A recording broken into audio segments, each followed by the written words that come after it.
నిన్న పటాన్చెర్ నియోజకవర్గంలో Congress party Kata Srinivas Goud Congress party in charge Patancheru versus Gudem Mahipal Reddy గొడవ జరిగిందో మొత్తానికి కార్యకర్తల బాయి బాయి దిగిన పరిస్థితి.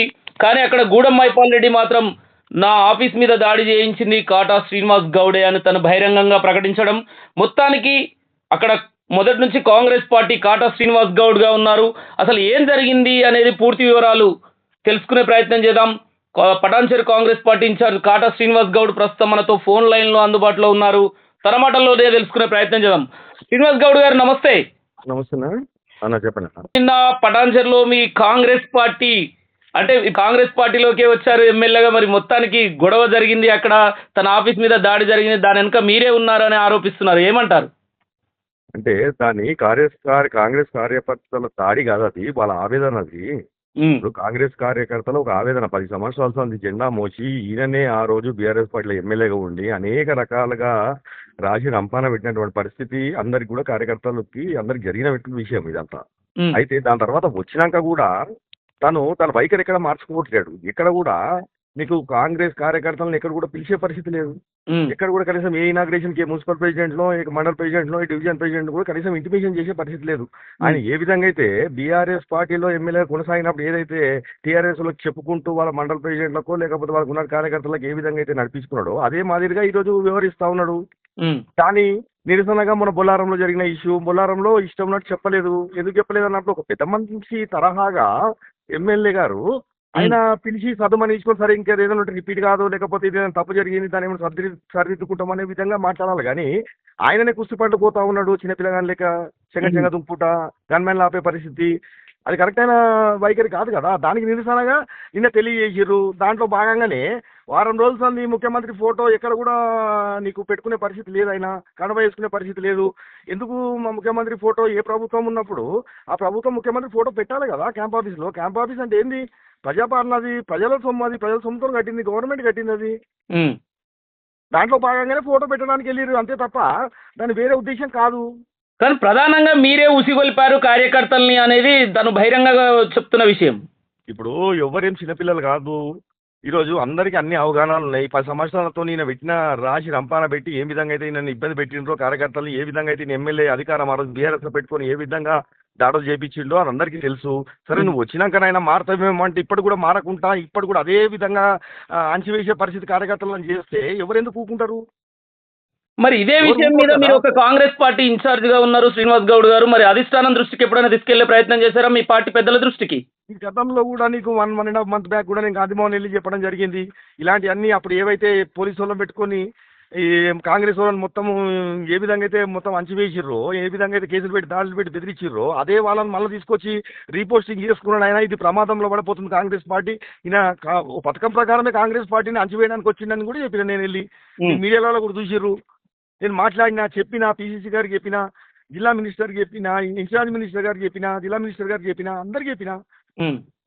మళ్ళీ ఇంకా నేను చెప్పాల్సినంత చెప్పినా. ఇక ఆడికి కూడా కార్యకర్తలు కూడా మొన్న ఈ ఇనాగ్రేషన్లలో కూడా ఎవరికి చెప్పకపోతే ఇప్పుడు వాళ్ళ కార్యకర్తలకు ఏముంటుంది? ఆశ ఉంటుంది. అరే మా ప్రభుత్వం వచ్చింది 15 ఏళ్ళ కొట్లాడి తెచ్చుకున్నాం, ఈరోజు మేము స్థానిక సంస్థలు గెలవాలి, రేపు అభివృద్ధి చేయాలి, అభివృద్ధి చేస్తే మమ్మల్ని పబ్లిక్ నమ్ముతారు, మాకు ఓట్లు వేస్తారు, మేము గెలవాలనే ఆలోచన వాళ్ళకు ఉంటుంది, ఆశ ఉంటుంది, ఆశ ఉంటుంది వాళ్ళకి. కానీ నేను ఎవ్వరు కూడా ఇంటిమేట్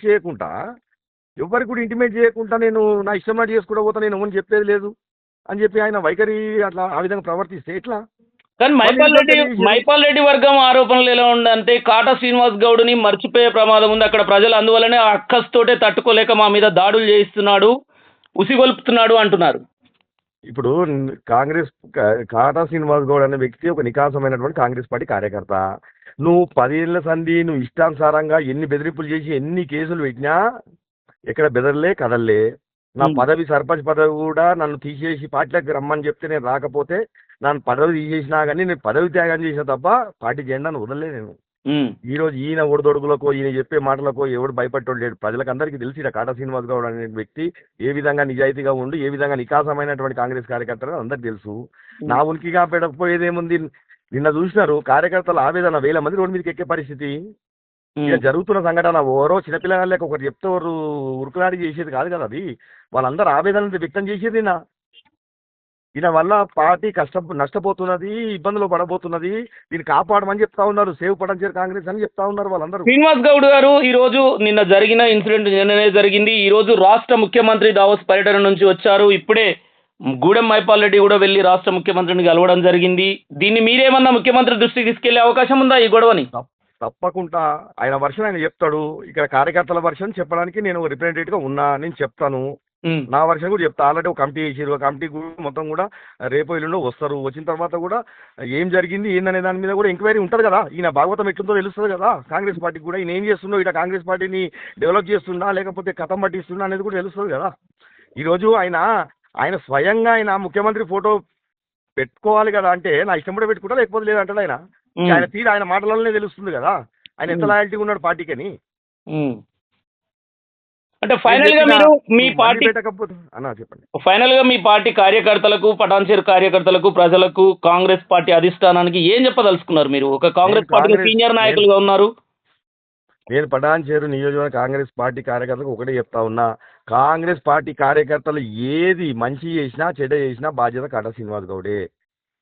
ఏ ఒక్క నాయకుడు ఎవడైనా సరే, రాజకీయాలు ఉన్న నాయకుడు ఎవడు కూడా ఏదో దాడులు చేయమని ఎవడు ప్రోత్సహించాడు. అది అక్కడికి వెళ్ళినాక ఒకరో ఇద్దరో అన్యాయ కారణాల వల్ల ఏమైనా జరిగి ఉంటే దాన్ని ఖండిస్తున్నా, దాన్ని ఏమి నేను ఎంకరేజ్ చేయట్లే. కానీ ముఖ్యమంత్రి ఫోటో మాత్రం పెట్టాల్సిందే. అలా ఎవరైనా చేస్తే కూడా దాన్ని మళ్ళీ క్రమశిక్షణ కింద నేను వాళ్ళందరితో కూడా మాట్లాడతాము, తద్దుమణిగిస్తాము, వాళ్ళని ఇలాంటి చేయొద్దని చెప్తాము. అలాంటి సంస్కృతితో మా కాంగ్రెస్ పార్టీ నేర్పించింది తప్ప మేము దాడులు చేయమని ఎప్పుడు నేర్పిలే కాంగ్రెస్ పార్టీ. శ్రీనివాస్ గౌడ్ గారు, ఇప్పుడు మీ అధిష్టానం గూడెం మైపాల్ రెడ్డిని కాంగ్రెస్ పార్టీలో చేర్చుకుంది. మీరు దాన్ని యాక్సెప్ట్ చేస్తలేరా మరి?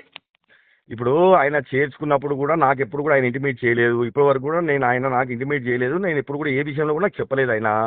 అది ఆయన ఏ సర్కంస్టెన్స్ లో చేసుకున్నారో, ఏ విధంగా ఏ పరిస్థితిలో చేసుకున్నారేమో. మళ్ళీ ఆయన కడ వేసుకొని తిరిగి నేను కాంగ్రెస్ పార్టీ అని చెప్పాలి కదా. రెండు పడవల మీద కాలు పెట్టి ప్రయాణం చేయొద్దని చెప్తున్నా, మునిగిపోతాడు ఆయన అని చెప్తున్నా. ఒక వైపు ఉండమని చెప్తున్నా ఆయనకి. ఏదో ఒక వైపు ఉండు, కండ వేసుకొని తిరుగు, పార్టీని కాపాడు, పార్టీని డెవలప్ చేయమని చెప్తా ఉన్నా. ఆయన ఉండేదేమో కాంగ్రెస్ అని చెప్తాడు, జరసేపేమో దేవుని కండ వేసుకో అని చెప్తాడు. నా ఇష్టం వేసుకుంటా లేకపోతే లేదు కండ అంటాడు. నా ఇష్టం పెట్టుకుంటా ఫోటో లేకపోతే లేదంటాడు ముఖ్యమంత్రి గారి ఫోటో. మళ్ళీ ఇక్కడ బీఆర్ఎస్ లో పెట్టుకొని ప్రయాణం చేస్తా ఉన్నావు, కాంగ్రెస్ అంచి వేస్తా ఉన్నావు. మళ్ళీ నీ వైఖరి ఏంది? నువ్వు పార్టీని డెవలప్ చేయాలనుకుంటున్నావా లేకపోతే పార్టీని ఈ మొత్తం కథం పట్టియాలనుకుంటున్నావా? మా అధిష్టానం కూడా చెప్తాం రేపు. ఆయన పద్ధతి మార్చుకోమంటున్నాం.